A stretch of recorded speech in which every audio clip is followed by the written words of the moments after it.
청구인은 윤석열 정부가 들어선 후 2023년 2월 6일부터 2024년 12월 6일까지 약 22개월의 기간 동안 총 29차례의 탄핵을 발의하였습니다. 피청구인이 계엄을 선포하기 전까지는 22차례, 계엄 선포 이후 2024년 12월 4일부터 2024년 12월 26일까지 22일 동안 7차례의 탄핵을 발의하였습니다.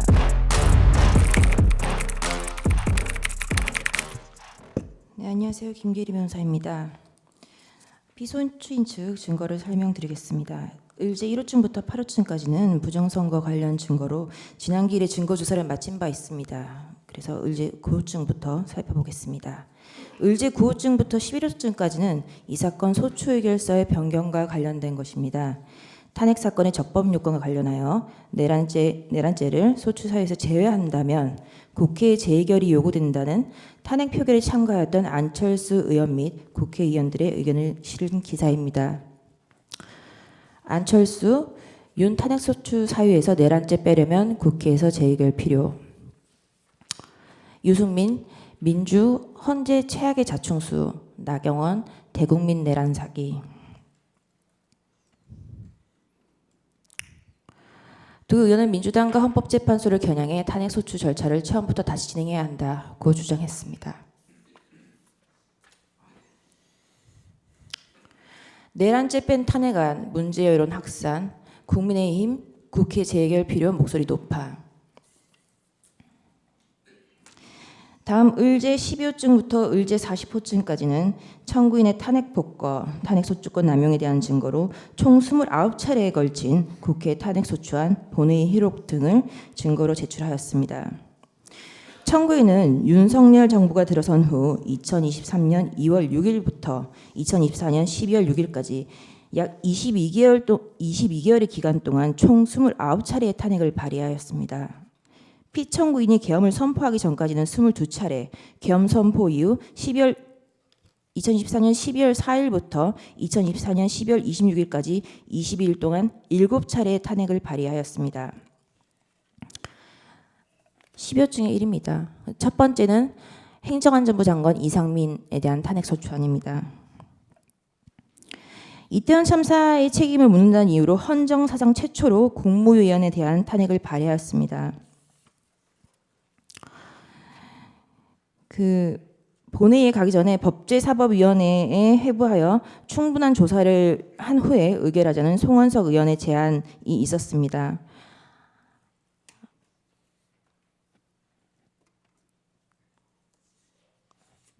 네, 탄핵 소추안의 법제사법위원회로 회부 동의의 건입니다. 송원석 의원이 발언을 합니다.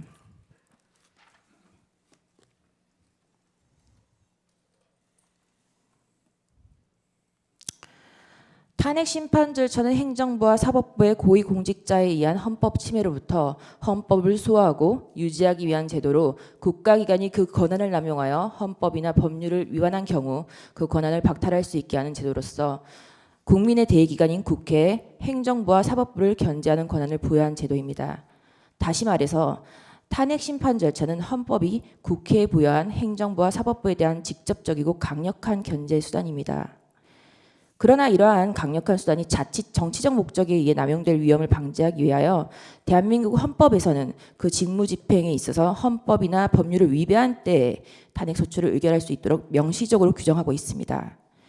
이처럼 요건이 명문화되어 있는 이유는 국무위원을 포함한 행정부와 사법부 각 기관 업무의 지속성을 보장하고 국가 운영의 예측 가능성을 담보함으로써 국민의 삶과 국정 운영이 정쟁에 흔들리지 않도록 하기 위한 것입니다. 그래서 따라서 법사위로 회부하여 이상민 행정안전부 장관에 대한 탄핵 소추의 건은 법사위의 심도 있는 조사가 선행되어야 한다고 생각합니다. 라고 발언하였습니다.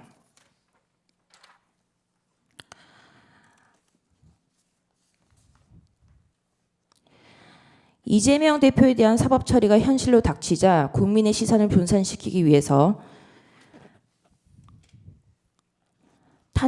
탄핵이든 논리든 법리든 아예 무시하고 일단 때리고 보자는 막가파식 정치 공세는 아니길 바랍니다. 라고 발언하였습니다. 그래서 법제사법위원회 해부의 동의권을 의결에 붙였습니다. 그런데 부결되었습니다. 부결되고 난 이후 바로 다시 본회의에 상정돼서 14시 40분에 본회의에 상정되었습니다. 그리고 13분 후 투표 개시를 해서 바로 탄핵이 의결되었습니다.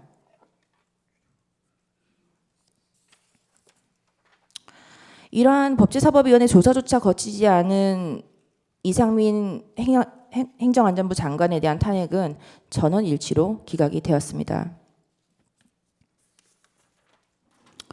기각 결정문이고요.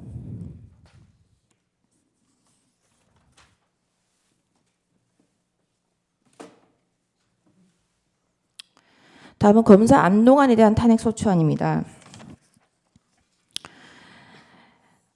총 29차례의 탄핵 중에 14건은 검사에 대한 것입니다. 이 사건은 헌정사상 처음으로 검사에 대하여 탄핵을 의결한 사건입니다. 안동안 검사에 대한 탄핵 소추가 의결이 있던 날 국회 본회의 회의록입니다. 오늘 본회의에서는 국무총리에 대한 해임 건의안과 이재명 대표에 대한 체포동의안 표결이 있습니다. 여기에 더해 검사 안동안에 대한 탄핵 소추안까지 표결이 이루어진다면 많은 국민들은 체포동의안에 대한 보복 탄핵이라고 의심할 것입니다. 라고 발언하였습니다. 그래서 충분한 법제사법위원회 조사를 발의하였습니다만 부결되고 바로 표결에 붙여졌습니다. 14시 53분입니다. 그리고 17시 3분, 10분 만에 투표가 개시되었습니다. 역시 이 사건 탄핵에 대해서도 헌재에서는 기각 결정을 내렸습니다. 이 사건으로 인해서 안동안 검사가 직무가 정지된 기간이 251일이었습니다. 다음 2023년 11월 9일입니다. 2023년 11월 9일에는 검사 이희동, 검사 이몽석, 검사 손준성, 검사 이정섭, 방송통신위원장 이동관에 대한 탄핵 소추가 발의되었다가 철회되었습니다. 이정석 검사는 이재명의 쌍방울 대북 송금 법카 유용 사건 등을 수사한 검사입니다.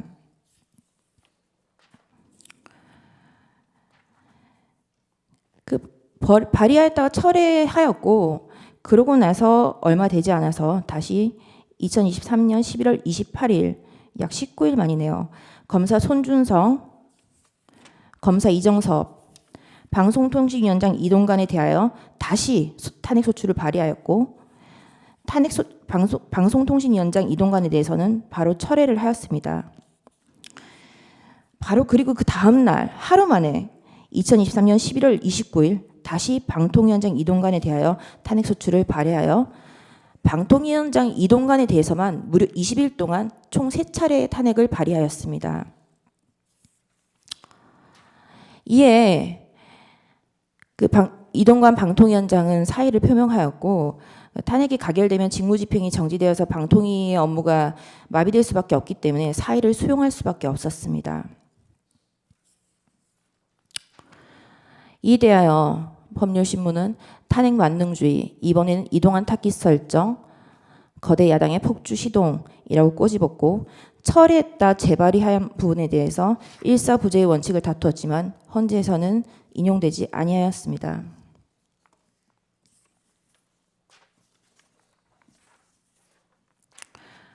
네, 헌재에서 탄핵소추안을 발의하였다 철회하였다 한 부분에 대해서 권한쟁의를 다투었습니다만 각하되었습니다.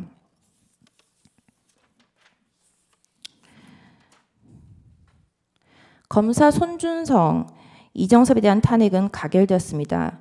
검사 이정섭에 대하여는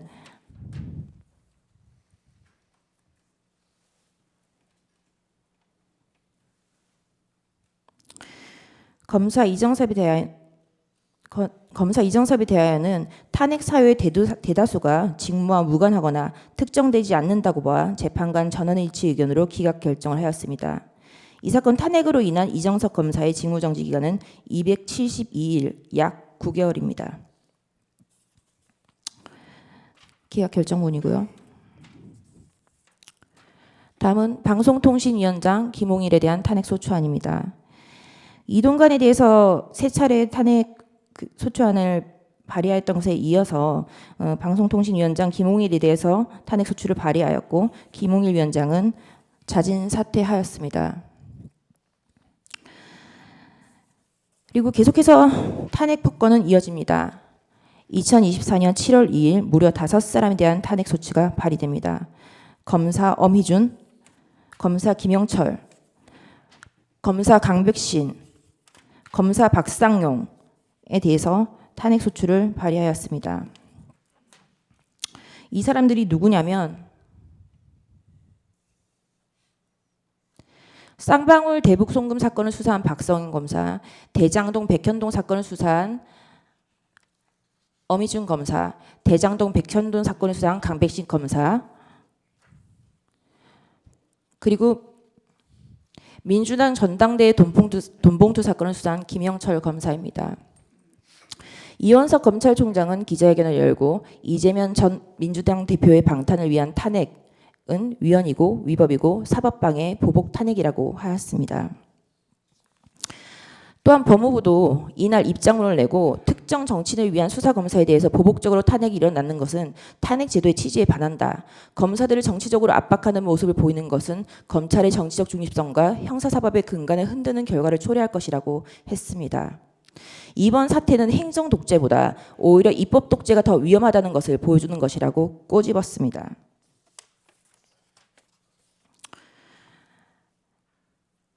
검사 강백신, 엄희준에 대한 법사위 회의록입니다. 검사 박상용에 대한 탄핵 소추안을 살펴보겠습니다.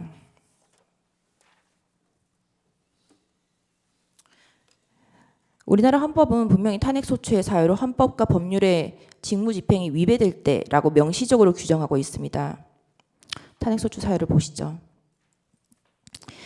피소추자는 청산리 식당에서 술을 마신 후 민원인 대기실 바닥에 설사 형태의 대변을 싸고 남성 화장실 세면대 및 벽면에도 대변을 바르는 등의 행위를 해서 공용물을 손상하였다. 또한 쌍방울 그룹을 통해 2019년 1월 200만 달러, 같은 해 4월 300만 달러, 같은 해 11월경 300만 달러, 합계 800만 달러를 북한에 송금한 것을 알게 되었는데 이러한 김성태와 쌍방울 그룹의 대북 송금이 경기도를 위한 것이라는 혐의를 갖고 전 민주당 대표를 형사처벌할 목적으로 수사를 진행해 왔다. 검사가 수사를 하는 것이 탄핵소추의 발의의 사유가 되게 된 것입니다. 방금 살펴본 바와 같이 남성 화장실 세면대에 대변을 바른다. 이런 것이 어떻게 직무 집행과 관련된 위배 행위일 수 있습니까? 본건에 대해서 법제사법위원회에서 국회의원 송석주는 이렇게 발언하였습니다.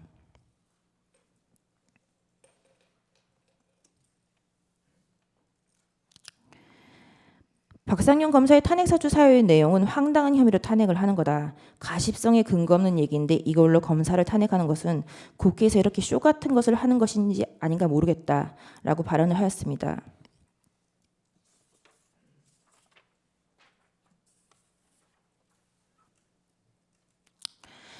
이하영은 1심에서 자신이 중형을 받자 갑자기 박상용이 연호회, 술파티로 자신에게 진술을 회유했다고 주장하였습니다. 그러나 이러한 주장은 모두 항소심에서 배척되었습니다. 이하영이 자신이 회유를 받았다고 주장하는 그 검사실입니다. 검사의 조사실입니다. 여기서 연호회와 소주 몇 잔을 얻어먹고 진술을 무려 800만 달러에 대한 대북 송금 사건에서 진술을 회유받았다고 주장을 하였던 것입니다. 검사 김영철에 대한 법제사법위원회 회의록입니다. 그리고 검사 강백신, 어미준에 대한 탄핵 소추안 법사위 회의록입니다.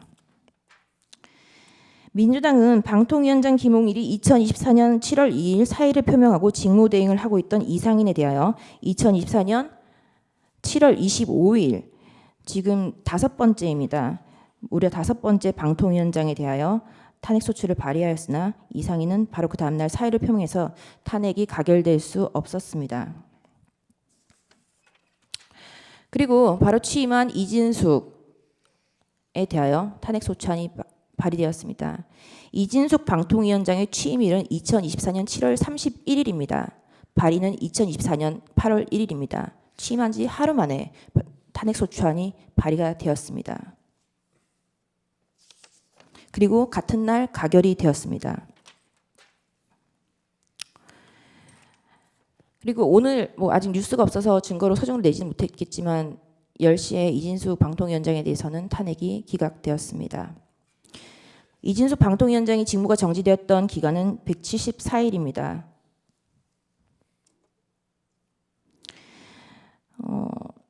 지금 이러한 방통위원장들에 대한 무분별한 탄핵으로 인해서 방통위 업무가 정지가 되어서 KBS, MBC, EBS 기타 지상파 방송은 대부분 무허가 방송을 하고 있습니다.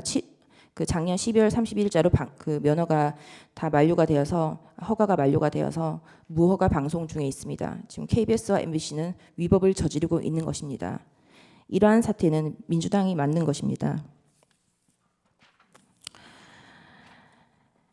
2024년 11월 19일 검찰은 문정부 사드 배치 고의 지연 사건에 대해서 수사 착수를 검토하였습니다. 감사원이 정의용 등 4명, 문정부의 그 안보실에 있었던 직원 4명에 대해서 직권남용으로 수사를 의뢰하였습니다. 감사원이 정의용 전 국가안보실장과 서주석 전 안보실 1차장, 정경두 전 국방부 장관, 이기현 전 대통령실 시민참여비서관, 현 더불어민주당 의원 4명을 직권남용과 군사기밀보법 위반으로 수사를 의뢰하였습니다. 감사원이 수사에 의뢰한 정의원 실장 등 4명은 문재인 정부 당시 안보 책임자들로 사드의 한국 정식 배치를 늦추기 위해서 2급 국가기밀에 해당하는 사드 미사일 교체 관련 한미 군사작전을 시민단체에 유출한 혐의를 받고 있습니다. 이러한 감사원의 조사가 계속되자 지금 민주당이 계속해서 비난을 하다가 최재해 감사원장에 대해서 탄핵소추안을 발의하였습니다. 2024년 12월 2일입니다. 계엄선포 전날입니다. 계엄선포 전날 검사 이창수, 검사 조상원, 검사 최재훈, 감사원장 최재해에 대하여 탄핵소추를 발의하였습니다.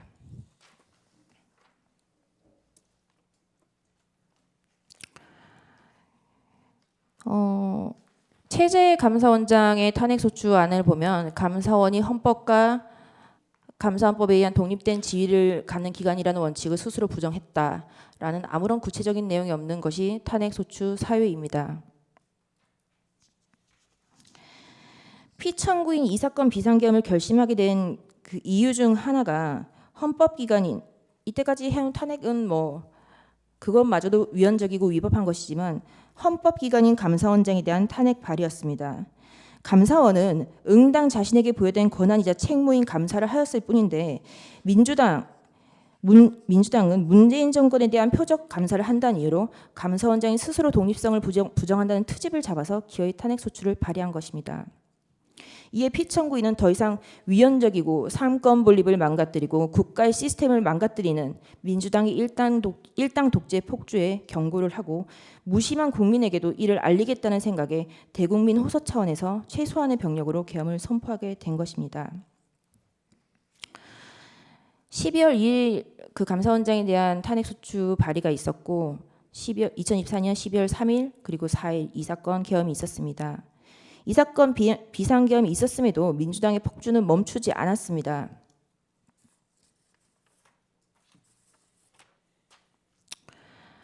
(12월 5일) 감사원장 최재해, 검사 이창수, 조상원, 최재현에 대한 탄핵 의결을 기어이 강행하였고 그래서 가결이 되었습니다.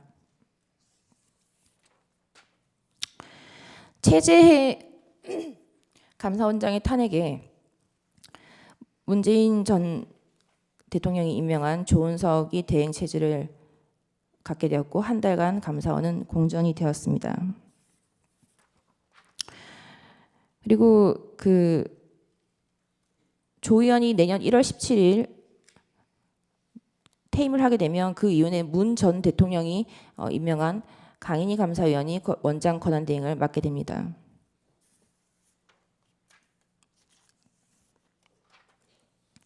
이러한 국회 탄핵 소추에 대해서 헌재는 국회 변론 준비기일에서 국회는 감사원장 직권남용 사유를 구체적으로 특정해야 한다며 꼬집었습니다. 그리고 최재해 감사원장과 함께 탄핵을 가결한 이창수 중앙지검장의 탄핵 첫 준비기일에 국회는 불출석으로 3분 만에 준비 절차가 종료되었습니다. 첫 길에 당사자가 불출석한 것뿐만 아니라 대리인도 선임을 하지 않아서 준비 절차가 진행이 되지 않았습니다. 거기에 준비 절차 기일 연기 신청을 제출했지만 헌재는 받아들이지 않았습니다. 최재해 감사원장에 대한 탄핵 소추 사유가 모호한 것뿐만이 아니라 검사 3명에 대한 탄핵 사유도 지나치게 모호합니다. 그래서 헌재는 이에 대해서 각하될 소지가 있다라고 꼬집었습니다.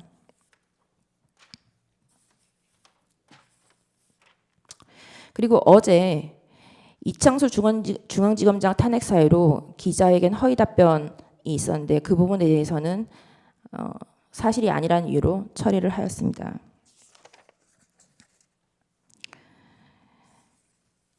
이는 일단 무슨 수를 써서든 소추해 놓고 지금 이 사건에서 내란죄 부분을 일단 빼고 보겠다라고 하는 사건과 동일한 행태를 보이는 것과 다름이 아닙니다.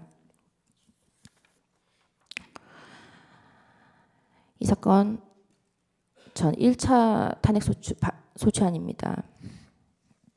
12월 4일 피청구인이 개헌권을 행사하고 국회 요구에 의하여 해제한 당일 2024년 12월 4일 민주당은 피청구인에 대하여 탄핵 소추안을 발의하였습니다. 탄핵 소추안의 결론 부분에는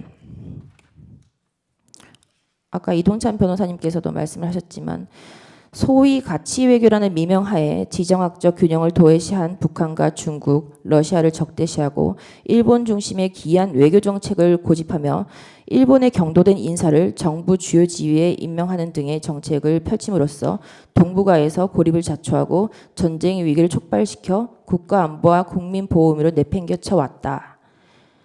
검찰과 감사원 등 사정기관을 동원하여 야당 등 비판적 세력과 전 정부 인사를 압박하였다. 라고 하고 있습니다. 누가 압박을 계속하고 있는 것인지 의문이 아닐 수 없습니다.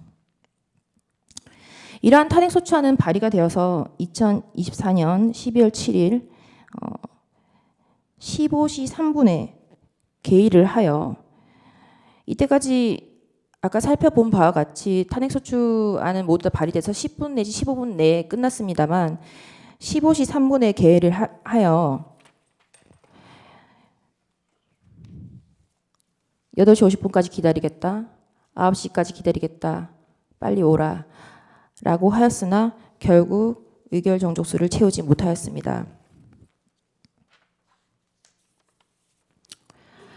오늘 증인으로 출석하였던 국방부 장관 김용현에 대한 탄핵 소추안이 12월 4일 같은 날 발의되었고 김용현 국방장관은 사임을 하였습니다. 그리고 행안부 장관 이상민에 대해서 탄핵 소추안이 12월 7일 발의되었습니다. 그러자 이상민 행안부 장관은 사임을 하였습니다. 법무부 장관 박수정재에 대한 탄핵 소추안입니다. 12월 10일 그리고 경찰청장 조주호에 대하여 탄핵 소추안이 발의되었고 12월 12일 가결되었습니다.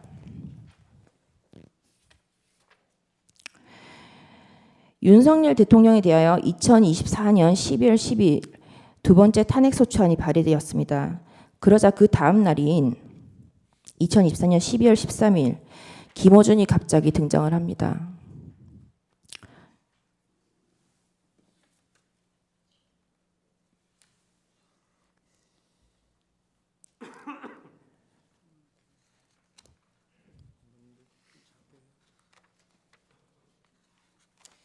네. 탄핵소추가 12월 10일 날 발의됐는데 12월 13일 날 갑자기 김어준이 그 가방위에 나와서 한동훈을 사살하고 북한 소행으로 발표하려 했다라는 제보를 받았다라고 폭로를 합니다.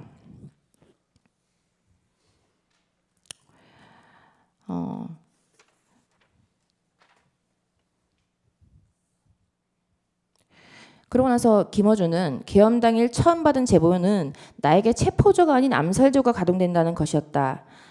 계엄 당일 국군정보사령부 예하특수부대 HID가 체포조로 가동됐다는 사실이 이후 언론 보도에 알려졌는데 착각한 게 아니냐라는 가방위 위원장이 묻자 김 씨는 그런 의혹 제기가 가능할 수는 있는데 HID가 가동됐다는 사실을 처음 알린 김병주 더불어위원에게 제보한 게 바로 나다고 밝혔습니다. 김 씨가 주장하는 사실관계는 이렇습니다.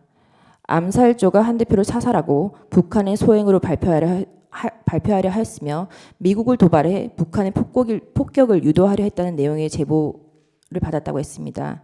구체적인 사실을 보면 체포돼서 이송하는 한동훈을 사살한다. 조국, 양정철, 김어준이 체포돼 호송되는 부대를 습격해 구출하는 신용을 하다 도주한다. 특정 장소에 북한 군복을 매립한다. 일정 시점 이후에 군복을 발견하고 북한의 소행으로 발표한다라는 제보를 받았다고 했습니다. 그리고 또한 미군을 몇 명 사살해 미국으로 하여금 북한 폭격을 유도한다. 북한산 무인기에 북한산 무기를 탑재해 사용한다라는 제보를 받았다고 주장했습니다.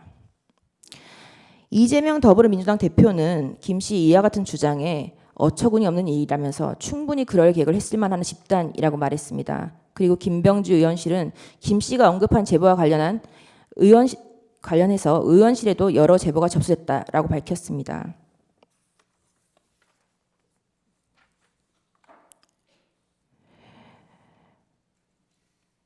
그리고 그 다음 날 2024년 12월 14일 윤석열 대통령에 대한 탄핵소추안이 발의돼서 가결이 됩니다. 16시 07분에 회의가 시작돼서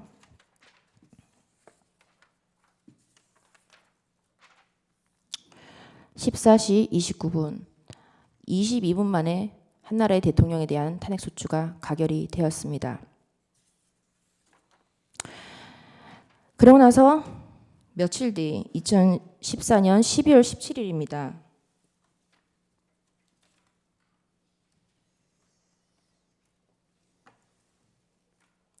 네, 17일입니다. 3일 뒤에 김어준 암살조 주장의 민주당 상당한 허구감이 회의적 판단이라는 기사가 뜹니다.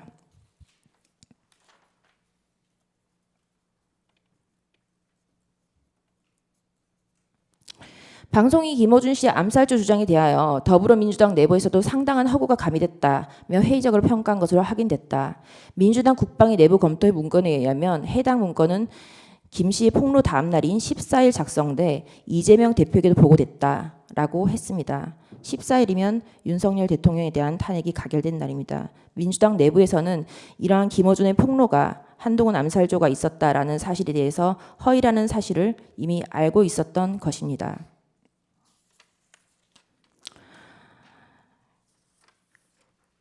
이러한 사실관계가 보도되고 나서 며칠 뒤 민주당의 박선원 의원은 19일 유튜버 김어준 씨의 한동훈 암살조 주장이 상당수 허구라는 내용의 보고서를 참모들이 작성한 것과 관련해 제가 미안하다라고 말했습니다. 박 의원은 그러면서 자기 보좌진이 작성했다는 첫 보고서의 신빙성이 낮다고 판단했던 김 씨의 주장에 대해서 가능성을 배제할 수 없다고 평가를 수정한 보고서를 공개했습니다.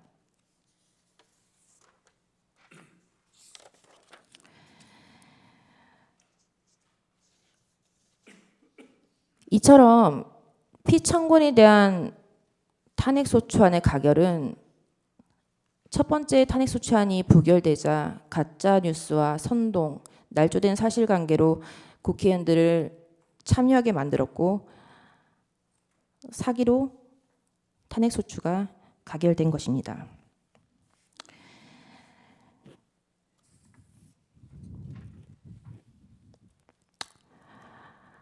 마지막 국무총리 한덕수에 대한 탄핵소추안입니다.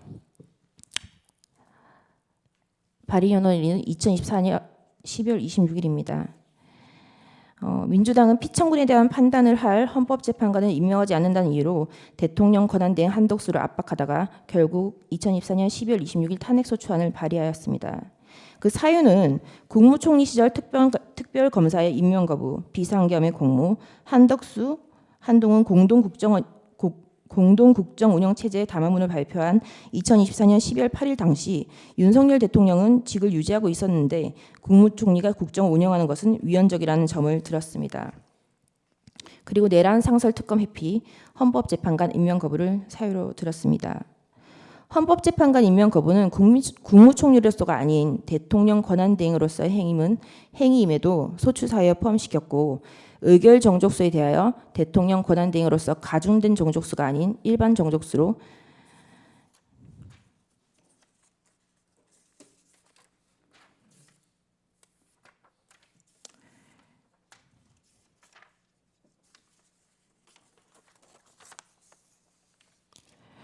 국회의장 의원식은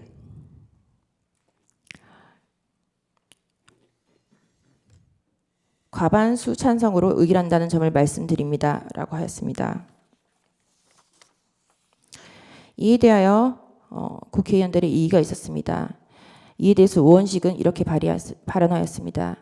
이 안건에 대한 의결 정족수에 대해 일부 의견이 있습니다만 국회의 탄핵소추 의결은 직계 파면을 요구하는 것이고 이 안건의 탄핵소추 대상자는 헌법에 따라 대통령의 권한을 대신하여 행사하는 국무총리입니다. 헌법은 대통령에 대해서만 가중 의결 정족수를 규정하고 있습니다. 의장은 국회법 제10조에 따라 국회 의사를 정리할 권한이 있으며 이 안건의 의사진행을 위해 헌법학계와 국회 입법조사처의 의견을 종합적으로 검토하여 의결 정족수를 판단했음을 말씀드립니다. 국회의장에게 그러한 권한이 있는지 의문입니다만 이런 식으로 과반수로 탄핵소추안을 가결시켰습니다. 이렇듯 민주당은 국가가 정한 시스템을 부정하고 방탄입법, 방탄탄핵, 찍어내기 탄핵, 가짜뉴스 탄핵 등으로 탄핵권을 남발하여 왔습니다. 이제까지 29번의 발의 중 단 한 명도 탄핵이 인용된 경우는 없습니다. 이상 탄핵 폭거에 대한 증거 설명을 마치겠습니다.